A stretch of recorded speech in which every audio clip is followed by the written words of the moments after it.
The mountains of Afghanistan were killing Soviet soldiers. Not just bullets, the terrain itself was the weapon. 1980, the Soviet Union's most elite soldiers entered the war. Spetsnaz, Soviet special forces, the best they had. But their helmets were already failing them. In the mountains, a bullet from above changed everything. The steel couldn't stop the rounds the Mujahideen were firing. Soviet commanders demanded a solution immediately. The answer wasn't steel at all. Titanium. Stronger than steel, half the weight, extraordinary. But in the early 1980s, almost nobody made them. Only 2 companies on Earth were producing titanium helmets. One was a Swiss company the Soviets bought from their Cold War rivals. The helmet was called the PSH-77, Polizei-Schutzhelm 77, a Swiss police helmet now protecting Soviet special forces. The Spetsnaz wore them, and they worked. But Moscow wanted more. They wanted their own version.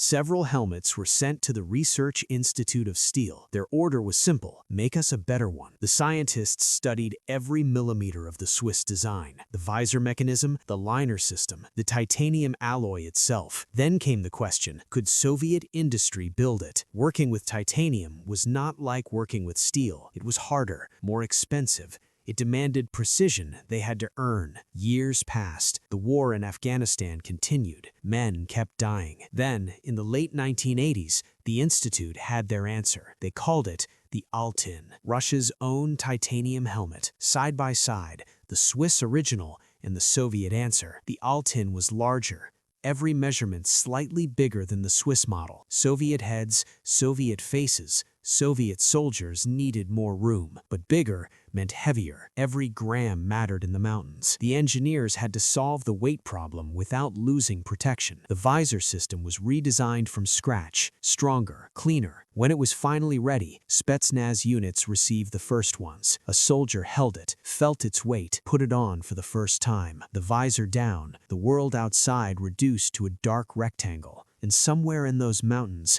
a round that would have killed him deflected. The Swiss design had become something Soviet, something new. The Altyn would outlast the war that created it. Soviet special forces wore it through conflicts for decades after that. Chechen wars, counterterrorism operations. It kept appearing. A helmet born from desperation became an icon. It started with soldiers dying in Afghan mountains. It ended with Russia's most enduring piece of special forces equipment. From a Swiss design to a Soviet legend. One helmet, many wars.